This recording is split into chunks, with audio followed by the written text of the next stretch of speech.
Hey, good afternoon, guys. Welcome to DFW Real Estate Live. This is the show where we really bring you everything you need to make great real estate decisions if you're buying in North Texas or really just about anywhere around the country. I am your host, Brian White. You guys know I am a local North Texas realtor. I have been in North Texas most of my life, since 1984, give or take. That's been a little bit. Love it here, family's here, and just love doing life here. So today we've got a little special treat. We're going to talk about the mortgage industry. I'm going to answer some questions, and I am bringing my friend Jim Juergens on to join us today. Jim is with Certainty Home Loans, and we're just going to have a little bit of mortgage conversation. Jim is the expert, and you're going to be able to answer probably anything I can come up with. We'll do our best. Thanks for having me on, Brian. It's good to see you again. I think the last time we did this was during quarantine. It was. That's right. Sequestered in our media rooms, basements, wherever we were. So it's nice to finally be out and about. It is. We are in a much better situation now, for sure. For sure. That's cool. Well, hey, Jim, why don't you just tell us about you? Like, who are you? Why should we be listening to you? Well, good, man. I appreciate that. I've been in the mortgage business for about 17 years, 15 of them here with the same company.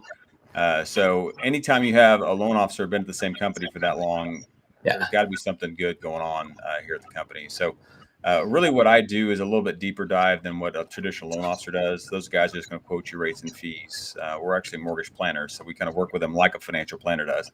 We're not giving them hot stock tips. We're not going to tell them which cryptocurrency to buy or anything like that. Yeah. But we look at the long-term strategy for their house and, trying to use down payments. What kind of loan do we do to kind of help them plan for retirement based on the decision we make up front? So there's a lot more that goes into it. We study the markets a lot to try and get an idea when we want to lock in rates. What's the future of rates look like? What advice do you give clients now based on where rates may go? So those are things we'll kind of talk about as we jump into this. But that's kind of a little bit of background on me. Probably not much more than that we want to share, but I don't want to bore them to death with all that stuff. No, that's great. Actually, so you hit on one of the things that I appreciate about you, because I think you do a great job of really planning, and more than just planning, getting into what's important to the home buyer. So kind of what's their situation, what's their background, what are their goals, and, crafting something and guiding them, advising them on what's going to be best for their situation. So you do a great job of that. Yeah, well, I appreciate that. I mean, during all our conversations with clients, I've never heard anybody say, I wish I had less money in retirement. No one ever says that. Yeah. But the sad part about it is 75% of Americans aged 55 to 65 have less than $50,000 saved for retirement. So I look at people's finances all day long, and I'm just trying to help them gauge, how are you going to navigate the next 15, 20, 30 years of your life to where you're not strapped at 65 sitting across from my desk here saying, okay, how am I going to make it? Right. All we want to do is kind of help put a plan together for you and show you how to make things happen. So when you go to closing, you have a plan you follow on a monthly basis to show you step by step how to put yourself in a position at whatever age you decide to have the option to pay off that home. And then discuss, is that even a good idea? I'm not a big fan of putting tons of money in a house because you lose all earning potential of that money. You can leverage the bank's money, especially where rates are right now. Borrowing costs are very low. So why would you dump all your money into a house where you can earn a 0% return on it? Brian, if you sat down with your financial planner and he said, hey, I'm going to make my 0% return on your portfolio, you'd probably walk out the door. That's called a savings account. That is what it is. You put it in there, and at this point, you're actually paying the bank to hold your money anymore. They're not even paying you anymore. You're paying the bank to hold your money. Correct. So basically what they're doing is they're taking your money. They're going to go loan it out to somebody else. So why don't you do the same thing? Hold on to some of your cash, pay the low interest rates right now, and then leverage that money elsewhere. And that's kind of the things we do with a lot of our clients, to just show them what to do going forward, because most people don't have a clue. Yeah, that's a lot more than we bargained for on this. We just started talking about mortgages, and right, you're talking about retirement planning and how people can build wealth, and man, that's a lot more than just your standard fixed rate conversation, but we do need to have a little bit of that standard fixed rate sort of conversation. So yeah, absolutely. We've been in this I guess epic time of low mortgage interest rates. I mean, like the lowest rates the lowest rate environment in history. So, give us a little insight from somebody who does this every single day. What should people be thinking, right? If somebody's planning to buy a home in the next year or two, what should they be thinking about their timing? What do you think is going to happen here with your crystal ball, your magic 8 ball, if you want to shake it? What do you think is going to happen here in the next 12 to 18 months? That's a pretty loaded question because there's a lot of different things that can go into that, right? And I am recording this, so this will be recorded for posterity. So make sure you're right. Okay, great. You're gonna go back and fact check me later on. You said this was going to happen. Well, okay. I did a video that I put on my own YouTube channel called "The Cost of Waiting." Right? Okay. Because a lot of people think, "Hey, the market's crazy. I'm just going to go ahead and wait until next year." Okay, that's understandable. I don't want to be in a multiple offer situation, but you got to think about it. Home prices are not expected to moderate until 2023, not depreciate, moderate. Okay, which means the rate of appreciation is going to slow down. Now, here in the DFW market, you're not going to see the 19 to 20% appreciation rates we've been seeing. That's just not the normal market. I mean, you could probably say the 5 to 7%. Is pretty standard here. So if I'm going to say, hey, I'm going to wait till next year, right? I'm going to buy a $400,000 house. Well, even in a normal market, that $400,000 house at 5% appreciation is going to be worth $420,000, right? Now, I did this for a client the other day. They're like, hey, I just want to wait. I don't want to overpay for a house, but home prices are going to continue to go up. But they were on kind of a budget on what they wanted to do for their monthly payment. So as we started running the numbers, the cost for rent for 12 months, the appreciation on the house they want to buy, and what if rates go from, let's say, an example, 3 to 4%? But they had that payment they wanted to make. Their buying power was diminished by $50,000 on what they could go look at next year. If they're increasing rates and that appreciation. So people always ask me, when's the best time to buy real estate? And it's 2 years ago, right? Because you always want to make sure you get through appreciation, because homes are going to continue to climb even when they start to moderate in 2023. So the cost of waiting is something that most people don't think about, right? They just look at, I don't want to overpay. Oh, great. Well, was it really going to cost you to wait? So let's talk about where rates are, where they potentially could go. Now, I don't want to get too technical, because you start talking about bond market, treasuries, mortgage-backed securities, their eyes glaze over, and heck, mine do too. So right now, I don't think anybody listening to this would disagree that inflation is a problem. Right? Inflation is a huge problem. Inflation is kind of the nemesis of interest rates and mortgage-backed securities, because it erodes the future value of that investment. So as bond yields drop, rates have to go up. Inflation eats away at that. So right now, you got the Fed coming out saying, hey, we're going to start tapering our mortgage-backed security purchase program, which they've had. You may remember the terms QE1, QE2 back during 2010 when the mortgage market crashed. So during that time, they were buying treasuries. They're buying mortgage-backed securities, trying to stabilize the economy. Well, they stopped that abruptly, and then a few months later, the S&P dropped 20%. And then in 2013, they said, hey, we're not doing that again. So now what they're doing, right? So they did that. Well, that didn't work the way we wanted it to. Correct. Right? So now we're going to taper. Did that again. Right? Whatever that looks like. So now it doesn't mean they're going to stop buying it. They're just going to buy less. Okay. So right now they've got a balance sheet of about $8.5 trillion with a T. We're kind of throwing those numbers around like crazy right now. $8.5 trillion on their balance sheet with treasuries and mortgage-backed securities. So even if they start tapering, which they've said they're going to do probably next month, they're still buying mortgage-backed securities. Okay, they're still buying treasuries probably through June of next year. So let's say they stop. Well, they're still going to have all their balance sheet reinvesting, right? So you're not going to see, or you shouldn't see, just the huge swings like last March in 2020, where we saw rates go from the low 3s to the upper 4s in 48 hours. That's why they started buying mortgage-backed securities again.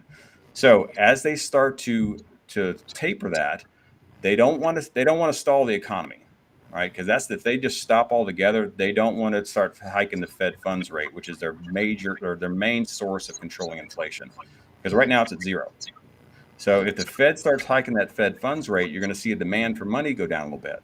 Now, the one thing that people seem to forget is that when the Fed raises the Fed funds rate, the bond market likes that in the short term, because, hey, they're doing their job, they're controlling inflation.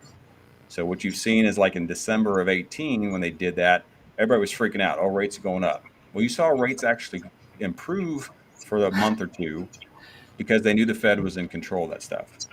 Okay.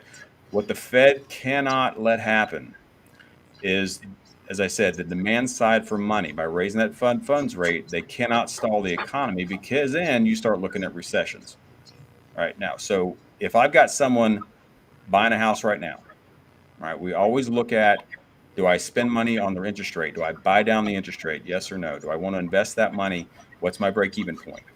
Well, given what the market's doing right now, if the Fed starts raising the funds rate and stalls the economy, you could see a recession in the next, I don't know, 18 to 24 months that could bring interest rates back down. Right. So I don't know if you want to invest a lot of money in your interest rate right now, but wait to see in the future of what may happen if the economy starts to slow down. Okay. Does that make sense? It does. It does. So what I heard was it now may not be the best time to invest cash into lowering an interest rate when we're not super sure of what's going to happen here in the relatively near term. Correct. So Right. A lot of times people think, hey, I want the lowest rate possible. Yes, but there's always a financial cost to that. Yep. So we always talk to clients about, what are your long-term plans for this property? My goal with all my clients is not to get them the lowest rate printed on a rate sheet. My goal is to get them the lowest borrowing costs over the period of time they're going to live in that house. Actually, and you and I just had a conversation the other day about something that I historically wouldn't have thought of, particularly with rates so low, and that was looking at adjustable rate mortgages, because rates are already so low, right? But for folks like us who never spend more than 5 years in a home before moving to the next one, there are a lot of different things you can do to get an even lower rate. That's why I appreciate about what you're saying, is there are other ways to get lower rates without just buying it down. You can consider different products and different options.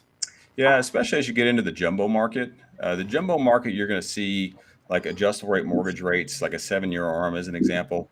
Those are pretty attractive, especially if you know you're in and out of that house in 5 years. All right, I've got a client that just called me last week who's in year 6 of their 7-year ARM, and now we're looking at where our 30-year fixed rates, because he's going to be there longer term. All right.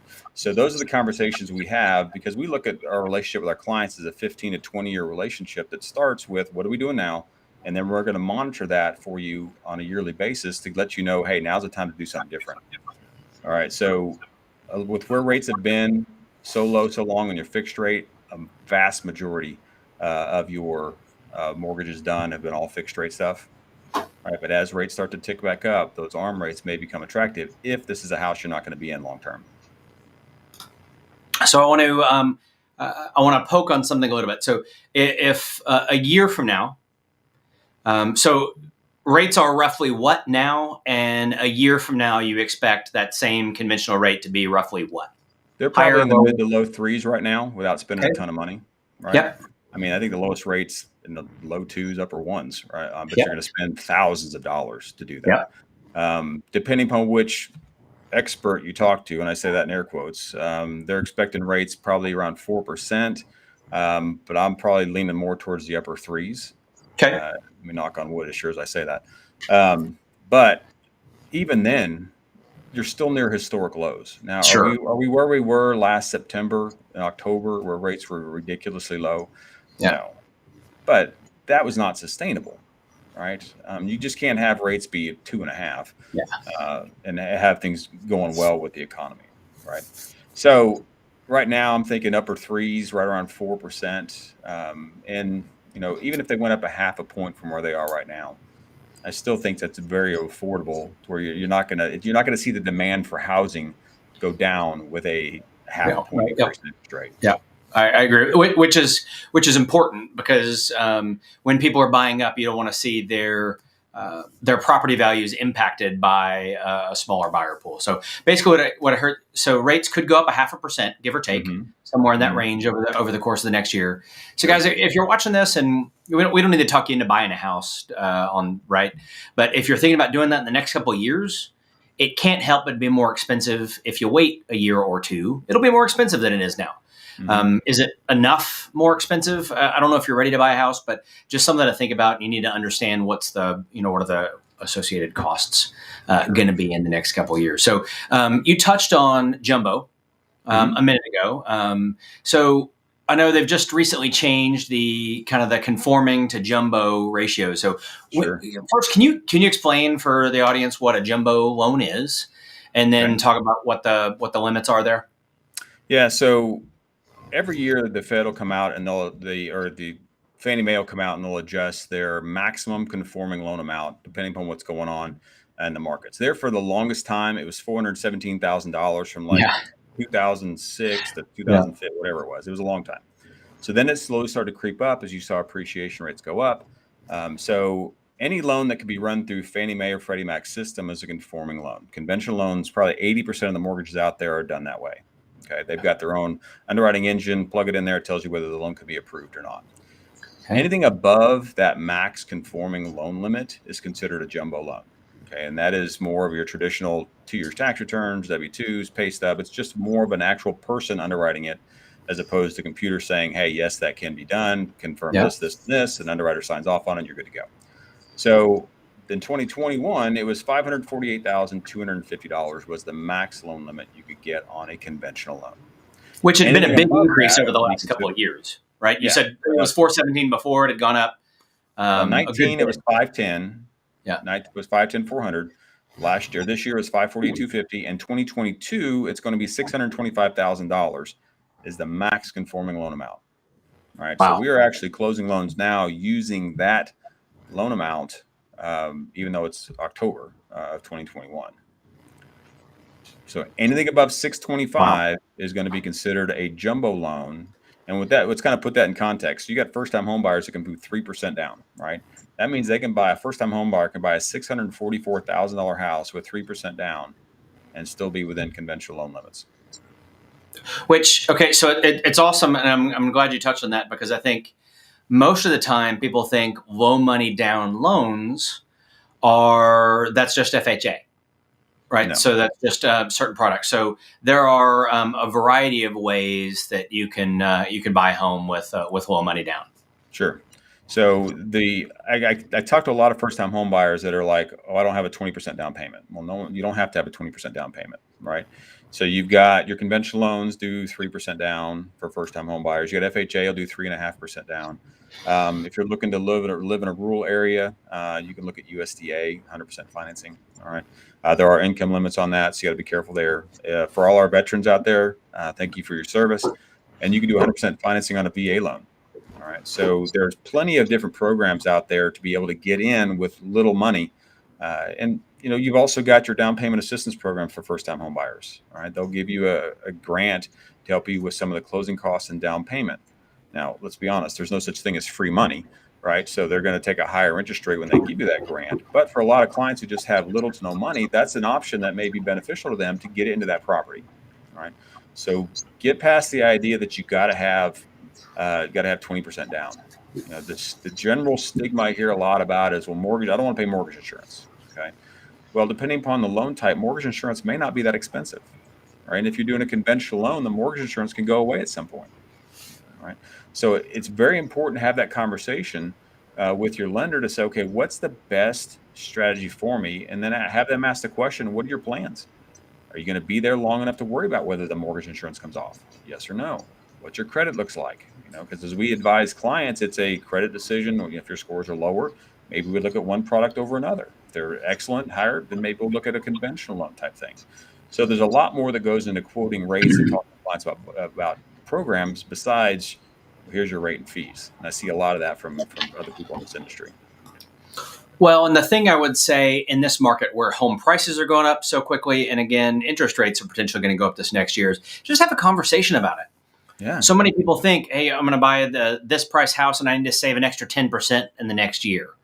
Well, unless you suddenly got a massive raise, you're probably not going to be able to save that kind of money in 1 year or 2 years. Mm-hmm. So you may be better off if you can get into some of these low down payment plans.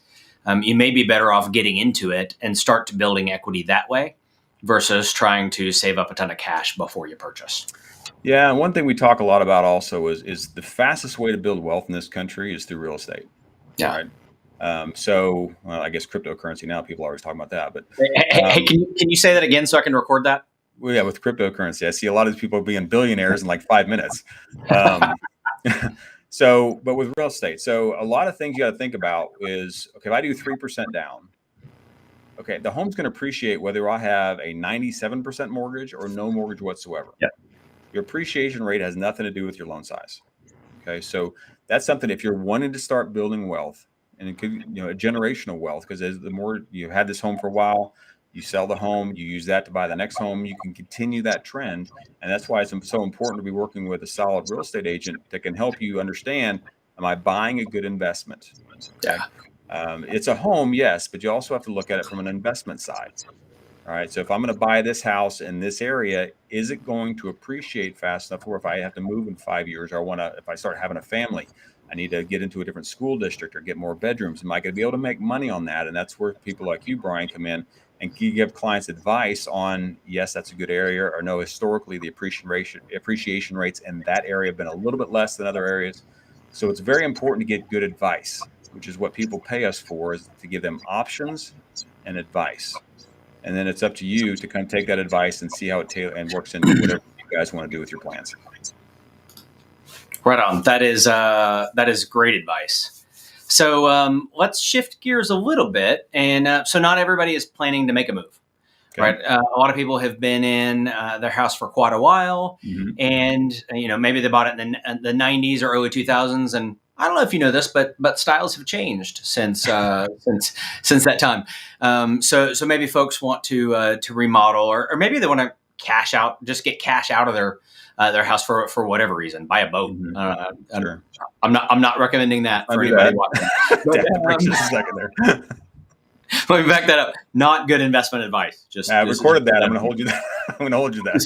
Just put that out there. But so, what are some ways that you help people with funds for things like remodeling or other purposes? So things we're working on right now is everybody's got a ton of equity in their house, or they should. They have more than they did even last year. And I saw one client who came to us wanting to build a pool. We looked at a cash out loan. We had just refinanced his house last year, and I think the value was somewhere in the threes. Okay. The value just came in the mid fives in a year. Wow. Okay. So we started out looking at it as a cash out loan to see if he had enough equity to get what he wanted to done. That's the simplest way to do that. You can pull up to 80% of the value of your house. In equity, Texas is pretty restrictive on what will allow you to do with their home equity. So 80% of the value of your house is going to be your cap. But if you have to go above 80%, let's say you don't have enough equity to do a cash out loan and pay for your entire pool in this example, you can do a renovation loan. You've got conventional renovation loans and you have FHA renovation loans that allow you to go above 80% and finance the entire pool in this case, or renovations. Anything like that, you want to gut a house or redo the kitchen or something like that, you can use those renovation loans or the cash out loans to upgrade the property.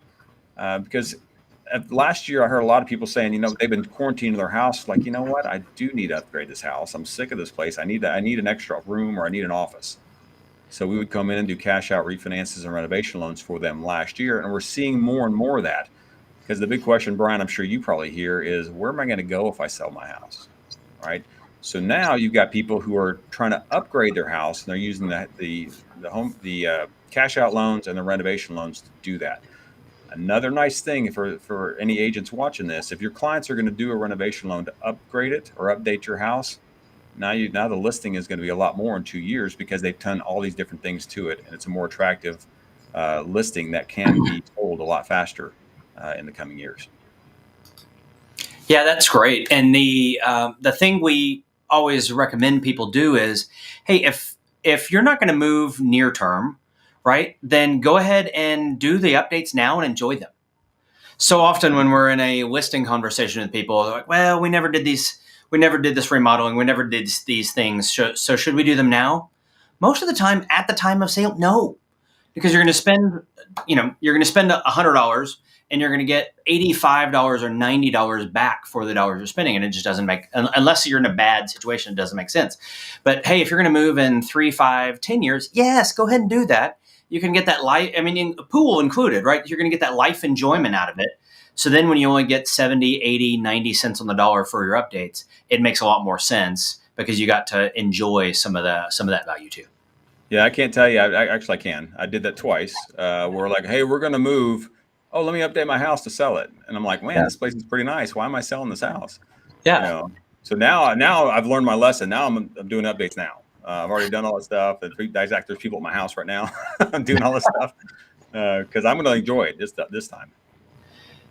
Well, so Jim, I know you need to run. I have just one other question, and that's we started talking about different creative things. Is there anything else from a being creative perspective, or just different ways people might want to think about lending on their home that you wanted to share? Yeah, one thing I would encourage people on is don't get enamored with the big down payment, right? Okay. Because as we sit there and look at the mortgage plans we put together for clients, there's only 3 ways you pay off your house. You pay it out over the term of the loan, so 30 years, 15 years, whatever it is. You can make extra principal payments on the loan. If you make one more payment a year on a 30-year loan, you're going to pay it off, and you're going to knock 6 or 7 years off the loan. The third way is to take whatever extra money you want to put towards the house and sit down with a financial planner and say, what can I do with that money to help it grow, to have the option to pay it off faster? And you'd be amazed that all the mortgage plans we put together for clients, they're going to be able to pay the home off faster, on average 2 years faster, through asset accumulation versus term reduction. Okay, and that's not something most people think about. They come in, they say, hey, I got equity in my property, I want to put in my new house. Great. So we'll sit down and say, okay, let's look at how are we going to do this? What's the financial impact of doing that? And then they realize putting an extra $100,000 down doesn't change their payment as much as they thought. Okay. Another thing that you're going to want to look at going forward is something we said earlier is, do I want to invest in the interest rate? And in my opinion right now, invest in a possible refinance in a couple of years versus buying down the interest rate now. I can't tell you how many times I have clients who closed in the last 24 months who spent money on the interest rate. Guess what? We're refinancing the house now. So all the money they spent on buying down the rate is now lost. Okay. So you think long and hard about how you want to do, if you want to buy down the rate or not. Okay. So first thing, always look at, can I get away with putting less money down? Leverage the bank's money versus your own. Okay. 2, what am I going to do with the cost benefit of buying down the interest rate? Okay. Something else we talked about, what do we do with our home equity? All right. Can I use that home equity now to upgrade my house? Okay. So there's really no secret, as far as the financing on your house, right? This back in the day when you had option arms and interest only, there was a lot more ways to get creative. Heck, I had an interest-only loan on my own house for a while because I was taking the extra principal I was paying towards the mortgage and investing it and making money on it. Okay, so those are some things that we used to be able to do, but right now it's just know what you're doing and put a plan in place to how to handle the windfall of cash you're about to receive when you do sell your house, because I think a lot of people mismanage that. So I think what you just said there is fascinating and really important for people to listen. So for the Dave Ramsey folks out there, I know what you just heard. You probably just set your hair on fire, but they're cringing right now. Calling Dave. But what I want to make sure you didn't hear is Jim didn't say borrow more money to put it into cryptocurrency. Correct. Right. He didn't say borrow more money to put it into risky things. Shoot, you can borrow at 3% and put the money into a municipal bond at 4 or 5%, and you're still earning a 1 to 2% spread. So Correct. There are things you can do that are super conservative to earn more than the interest you're going to get on a loan and still improve your hand.